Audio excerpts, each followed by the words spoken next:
आप सुनेंगे मुंशी प्रेमचंद द्वारा लिखित कहानी स्वर्ग की देवी। भाग्य की बात। शादी विवाह में आदमी का क्या अख्तियार, जिससे ईश्वर ने या उसके नायबो ब्राह्मण ने तय कर दी, उससे हो गई। बाबू भारत दास ने लीला के लिए सुयोग्य वर खोजने में कोई बात नहीं उठा रखी, लेकिन जैसा घर चाहते थे वैसा ना पा सके। वो लड़की को सुखी देखना चाहते थे, जैसा हर पिता का धर्म है, किंतु इसके लिए उनकी समझ में संपत्ति ही सबसे जरूरी चीज थी। चरित्र या शिक्षा का स्थान गौण था। चरित्र तो किसी के माथे पर लिखा नहीं रहता, और शिक्षा का आजकल के जमाने में मूल्य ही क्या।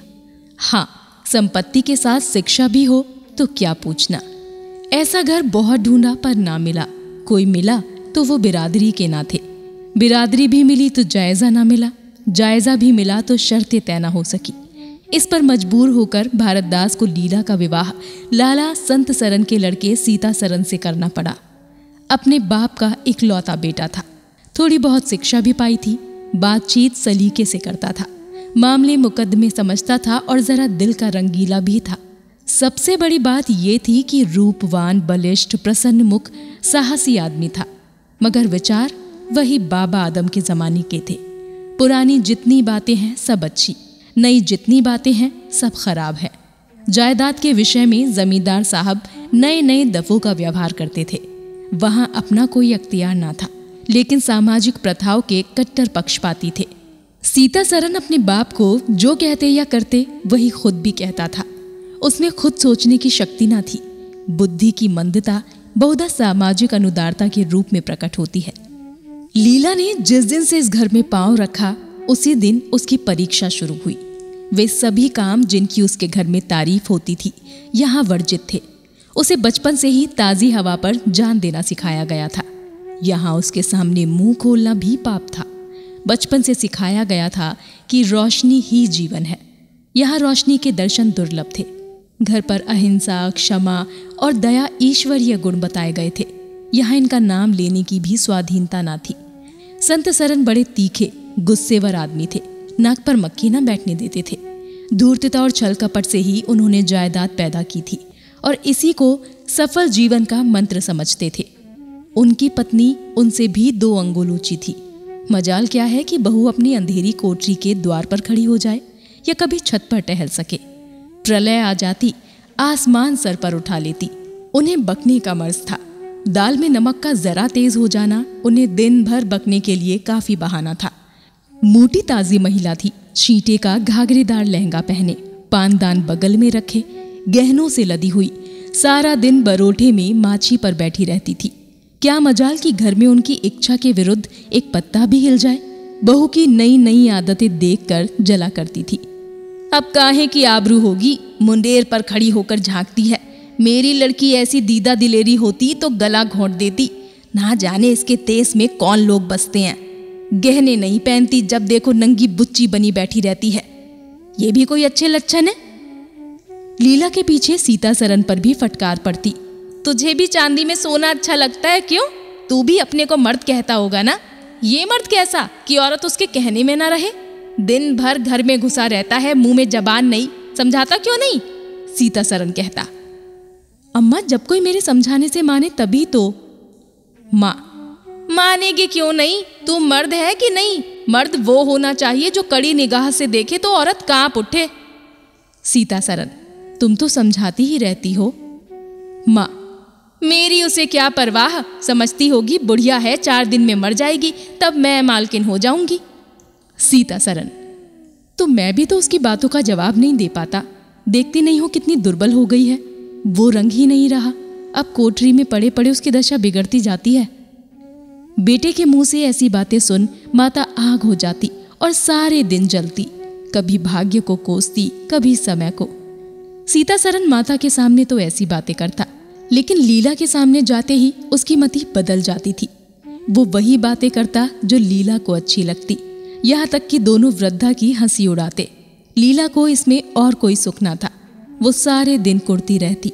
अपने घर में कभी चूल्हे के सामने ना बैठी थी, पर यहाँ पसेरियों आटा थेपना पड़ता। मजूरों और टहलुओं के लिए रोटी पकानी पड़ती। कभी कभी वो चूल्हे के सामने बैठी घंटों रोती। ये बात ना थी कि ये लोग उसको महाजन रसोइया ना रख सकते थे, पर घर की पुरानी प्रथा यही थी कि बहू खाना पकाए और उस प्रथा का निभाना जरूरी था। सीता सरन को देखकर लीला का संतप्त हृदय एक क्षण के लिए शांत हो जाता था। गर्मी के दिन थे और संध्या का समय था। बाहर हवा चलती, भीतर देह फूलती थी। लीला कोठरी में बैठी एक किताब देख रही थी कि सीता सरन ने आकर कहा, यहाँ तो बड़ी गर्मी है, बाहर बैठो। लीला, ये गर्मी तो उन तानों से अच्छी है जो भी सुनने पड़ेंगे। सीता सरन, अगर आज बोली तो मैं बिगड़ जाऊंगा। लीला, तब तो मेरा घर में रहना भी मुश्किल हो जाएगा। सीता सरन, बला से अलग ही रहेंगे। लीला, मैं मर भी जाऊं तो भी अलग ना रहूं। वो जो कुछ कहती सुनती हैं, अपनी समझ से मेरे भले के लिए ही कहती सुनती हैं। उन्हें मुझसे कोई दुश्मनी थोड़ी है। हाँ, हमें उनकी बातें अच्छी नहीं लगती, ये दूसरी बात है। उन्होंने खुद वो सब कष्ट झेले हैं जो वो मुझे झिलवाना चाहती हैं, लेकिन उनके स्वास्थ्य पर उन कष्टों का जरा भी असर नहीं पड़ा। वो इस 65 वर्ष की उम्र में भी मुझसे कहीं टांटी हैं। फिर उन्हें कैसे मालूम हो कि इन कष्टों से स्वास्थ्य बिगड़ सकता है। सीता सरन ने उसके मुरझाए हुए मुख की ओर करुणा नेत्रों से देखकर कहा, तुम्हें इस घर में आकर बहुत दुख सहना पड़ा। ये घर तुम्हारे योग्य ना था। तुमने पूर्व जन्म में जरूर कोई पाप किया होगा। लीला ने पति के हाथों से खेलते हुए कहा, यहां ना आती तो तुम्हारा प्रेम कैसे पाती। 5 साल गुजर गए। लीला 2 बच्चों की मां हो गई। एक लड़का था, दूसरी लड़की। लड़के का नाम जानकी सरन रखा गया और लड़की का नाम कामिनी। दोनों बच्चे घर को गुलजार किए रहते थे। लड़की दादा की हिली थी और लड़का दादी से। दोनों शेख और शरीर थे। गाली दे बैठना, मुंह चिढ़ा देना तो उनके लिए मामूली सी बात थी। दिन भर खाते और आए दिन बीमार पड़ते रहते। लीला ने खुद सभी कष्ट सह लिए थे, पर बच्चों में बुरी आदतों का पड़ना उसे बहुत बुरा मालूम होता था, किंतु उसकी कौन सुनता था। बच्चों की माता होकर भी अब उसकी गणना ही ना रही थी। जो कुछ थे बच्चे थे, वो कुछ ना थी। उसे किसी बच्चे को डांटने का भी अधिकार ना था। सास फाड़ खाती थी। सबसे बड़ी आपत्ति ये थी कि उसका स्वास्थ्य अब और भी खराब हो गया था। प्रसव काल में उसे वे सभी अत्याचार सहने पड़े जो अज्ञान, मूर्खता और अंधविश्वास ने सौर की रक्षा के लिए गढ़ रखे थे। उस काल कोठरी में जहां न हवा का गुजर था, न प्रकाश का, न सफाई का, चारों ओर दुर्गंध और सील और गंदगी भरी हुई थी। उसका कोमल शरीर सूख गया। एक बार जो कसर रह गई वो दूसरी बार पूरी हो गई। चेहरा पीला पड़ गया, आंखें धंस गई। ऐसा मालूम होता बदन में खून ही नहीं रहा, सूरत ही बदल गई। गर्मियों के दिन थे। एक तरफ आम पके, दूसरी तरफ खरबूजे। इन दोनों फलों की ऐसी अच्छी फसल कभी ना हुई थी। अब कि इनमें इतनी मिठास ना जाने कहां से आई थी कि कितना ही खाओ मन ना भरे। संत सरन के इलाके से आम और खरबूज के टोकरे भरे चले आते थे। सारा घर खूब उछल उछल खाता था। बाबू साहब पुरानी हड्डी के आदमी थे।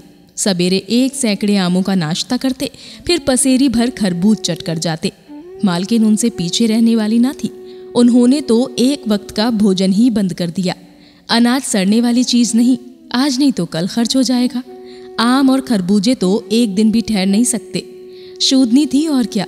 यूं ही हर साल दोनों चीजों की रेल पेल होती थी, पर किसी को भी कभी कोई शिकायत ना होती थी। कभी पेट में गिरानी मालूम हुई तो हड़की फंकी मार ली। एक दिन बाबू संत सरन के पेट में मीठा मीठा दर्द होने लगा, लेकिन उन्होंने उसकी परवाह ना की। आम खाने बैठ गए। सैकड़ा पूरा करके ही उठे थे कि कै हुई और गिर पड़े। तिल तिल करके दस्त होने लगे। हैजा हो गया था। शहर के डॉक्टर बुलाए गए, लेकिन आने से पहले ही बाबू साहब चल बसे थे। रोना पीटना मच गया। संध्या होते होते लाश घर से निकली। लोग दाह क्रिया करके आधी रात को लौटे तो मालकिन को भी दस्त हो रहे थे। फिर दौड़ धूप शुरू हुई, लेकिन सूर्य निकलते निकलते वो भी सिधार गई। स्त्री पुरुष जीवन पर्यंत एक दिन के लिए भी अलग न हुए थे। संसार से भी साथ ही साथ गए। सूर्यास्त के समय पति ने प्रस्थान किया, सूर्योदय के समय पत्नी ने। लेकिन मुसीबत का अभी अंत ना हुआ था। लीला तो संस्कार की तैयारियों में लगी थी। मकान की सफाई की तरफ किसी ने ध्यान ना दिया। तीसरे दिन दोनों बच्चे दादा दादी के लिए रोते रोते बैठक में जा पहुंचे।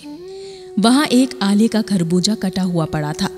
2-3 कलमी आम भी रखे हुए थे। इन पर मक्खियां भिनक रही थी।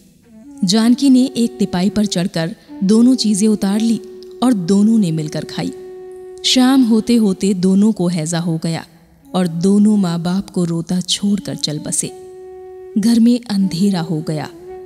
3 दिन पहले जहां चारों तरफ चहल पहल थी, वहां अब सन्नाटा छाया हुआ था। किसी के रोने की आवाज भी सुनाई ना देती थी। रोता ही कौन? ले दे के कुल 2 प्राणी रह गए थे और उन्हें रोने की सुध ही ना थी।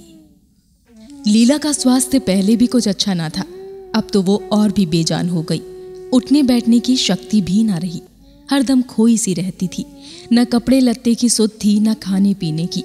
उसे न घर से वास्ता था, न बाहर से। जहां बैठती वहीं बैठी रह जाती। महीनों कपड़े ना बदलती, सिर में तेल न डालती। बच्चे ही उसके प्राणों के आधार थे। जब वही ना रहे तो मरना और जीना बराबर था। रात दिन यही मनाया करती कि भगवान यहाँ से ले चलो। सुख दुख सब भुगत चुकी। अब सुख की लालसा नहीं है, लेकिन बुलाने से मौत किसी को आई है। सीता सरन भी पहले तो बहुत रोया धोया, यहाँ तक कि घर छोड़कर भाग जाता था। लेकिन ज्यों ज्यों दिन गुजरते थे, बच्चों का शोक उसके दिल से मिटता था। संतान का दुख तो कुछ माता ही को होता है। धीरे धीरे उसका जी संभल गया। पहले की भांति मित्रों के साथ हंसी दिल लगी होने लगी। यारों ने और भी चंग पर चढ़ाया। अब घर का मालिक था, जो चाहे कर सकता था। कोई उसका हाथ रोकने वाला नहीं था। सैर सपाटे करने लगा तो लीला को रोते देख उसकी आंखें सजग हो जाती थी। कहाँ अब उसे उदास और शोकमग्न देखकर झुंझला उठता। जिंदगी रोने ही के लिए तो नहीं है। ईश्वर ने लड़के दिए थे, ईश्वर ने ही छीन लिए। क्या लड़कों के पीछे प्राण दे देना होगा? लीला ये बातें सुनकर भौंचक रह जाती। पिता के मुंह से ऐसे शब्द निकल सकते हैं? संसार में ऐसे प्राणी भी हैं। होली के दिन थे। मर्दाना में गाना बजाना हो रहा था। मित्रों की दावत का सामान भी किया गया था। अंदर लीला जमीन पर पड़ी हुई रो रही थी। उसके त्योहार के दिन तो रोते ही कटते थे। आज बच्चे होते तो अच्छे अच्छे कपड़े पहने कैसे उछलते फिरते। वही ना रहे तो कहाँ की तीज और कहाँ के त्योहार। सहसा सीता सरन ने आकर कहा, क्या दिन भर रोती ही रहोगी? जरा कपड़े बदलो, आदमी बन जाओ। ये क्या तुमने अपनी गत बना रखी है? लीला, तुम जाओ अपनी महफिल में बैठो।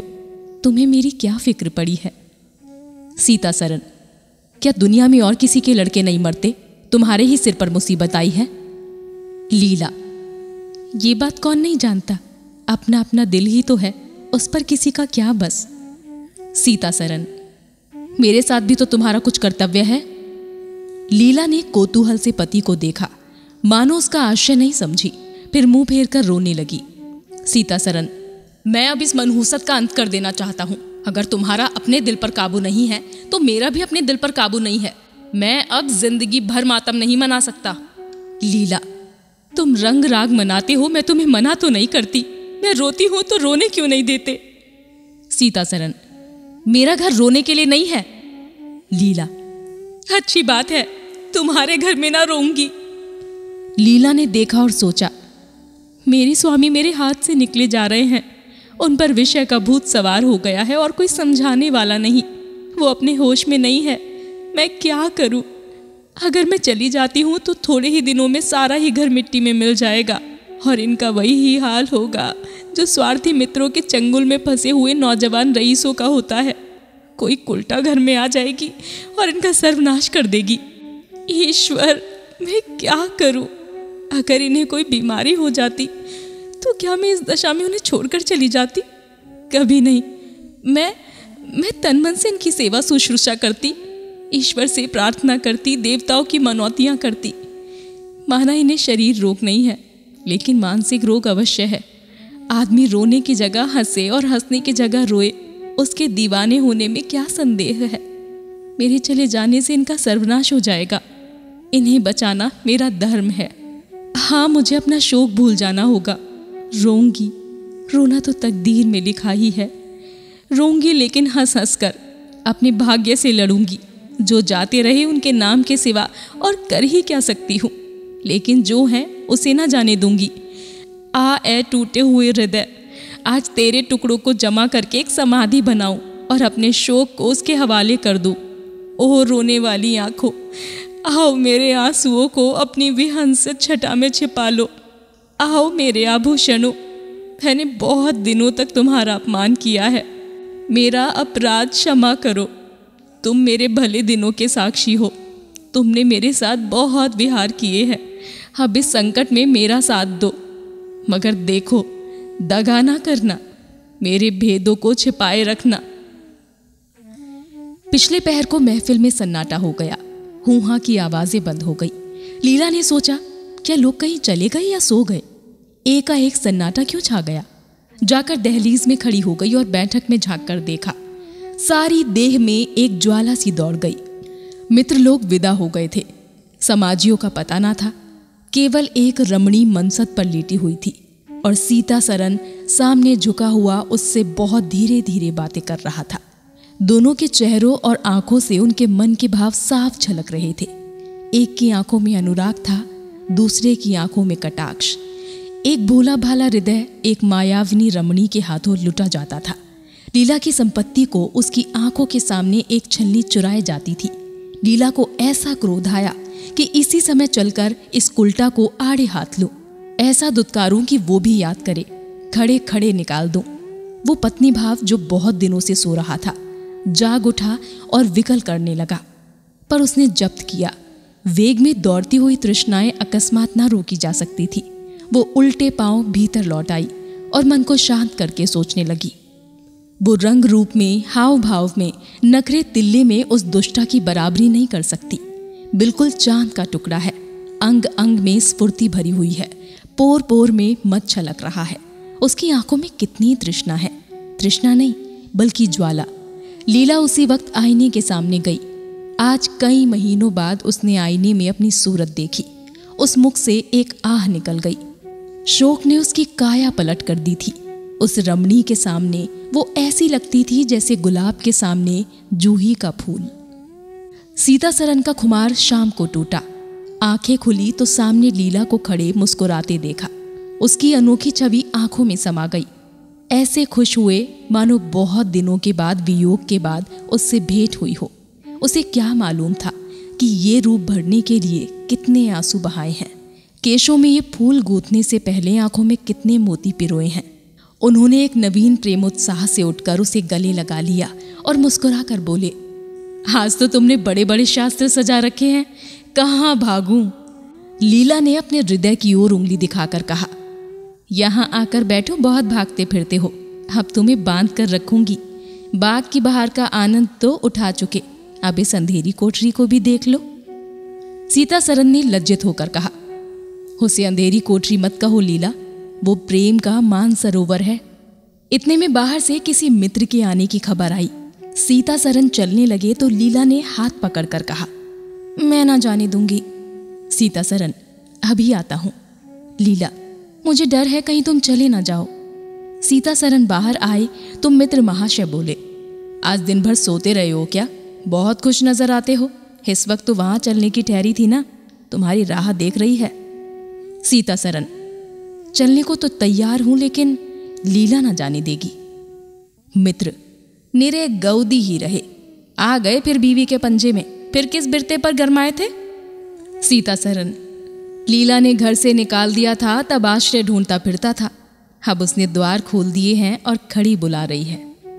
मित्र, आज वो आनंद कहाँ, घर को लाग सजाओ तो क्या बाग हो जाएगा? सीता सरन, भाई घर बाग तो नहीं हो सकता, पर स्वर्ग हो सकता है। मुझे इस वक्त अपनी शूद्रता पर जितनी लज्जा आ रही है वो मैं ही जानता हूं। जिस संतान शोक में उसने अपने शरीर को घुला डाला और अपने रूप लावण्य को मिटा दिया, उसी शोक को केवल मेरा एक इशारा पाकर उसने भुला दिया। ऐसा भुला दिया मानो कभी शोक हुआ ही नहीं। मैं जानता हूं वो बड़े से बड़ा कष्ट सह सकती है, मेरी रक्षा करने के लिए आवश्यक है। जब अपनी उदासीनता के कारण उसने मेरी दशा बिगड़ती देखी तो अपना सारा शोक भूल गई। आज मैंने उसे अपने आभूषण पहनकर मुस्कुराते हुए देखा तो मेरी आत्मा पुलकित हो उठी। मुझे ऐसा मालूम हो रहा है कि स्वर्ग की देवी है और केवल मुझ जैसे दुर्बल प्राणी की रक्षा करने भेजी गई है। मैंने उसे कठोर शब्द कहे। वे अगर अपनी सारी संपत्ति बेचकर भी मिल सकते तो लौटा लेता। लीला वास्तव में स्वर्ग की देवी है। तो ये थी कहानी स्वर्ग की देवी। आपको ये कहानी कैसी लगी हमें नीचे कमेंट सेक्शन में लिखकर जरूर बताएं।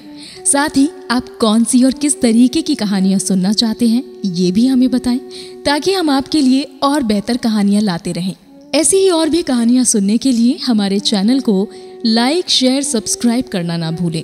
साथ ही बेल आइकन को भी जरूर प्रेस करें ताकि हर हफ्ते आने वाली कहानियों की नोटिफिकेशन आपको मिलती रहे।